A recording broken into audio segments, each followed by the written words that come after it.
ఈ మంగళవారానికి అధిపతి కుజుడండి.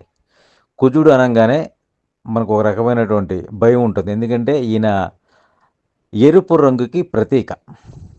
వీళ్ళదెప్పుడూ కూడా కోప స్వభావం ఉంటుంది. కోపంలోనే కరుణ ఉంటుంది, జాలి ఉంటుంది, దయ ఉంటుంది. కానీ వీళ్ళ ఫస్ట్ వచ్చేదేంటి అంటే కోపం. ఈ కోపంతో వీళ్ళు ఏం చేయాలనుకున్నా, ఒక పని చేయాలనుకున్నా అది చెడ్డ దారులైనా, మంచి దారులైనా చేయడానికి రెడీ. రియల్ ఎస్టేట్ వ్యాపారం చేయడానికి వీళ్ళకి బాగా కలిసొస్తుందండి. ఎందుకంటే కుజుడు భూమిపుత్రుడు కాబట్టి, వీళ్ళు రియల్ ఎస్టేట్ వ్యాపారం చేయడానికి గానీ, రత్నాల వ్యాపారం చేయడానికి గానీ, అదేవిధంగా గొడవలకి, తగాదాలకి అన్నిట్లికి కూడా వీళ్ళు ముందుండే అవకాశం ఉంది.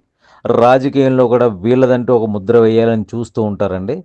ఈ మంగళవారం పుట్టిన వాళ్ళు కుటుంబాన్ని బాగా చూసుకుంటారు. కానీ భార్యతోటి ఎక్కువగా గొడవలు పడడం, బంధువులతోటి ఎక్కువగా తగాదులు పెట్టుకోవడం, ఎక్కువంటే ఆస్తుల గురించనో, డబ్బు గురించనో, దేనో ఒక దాని గురించి గొడవలు పెట్టుకోవడం అనేది మంగళవారంలో పుట్టిన వారికి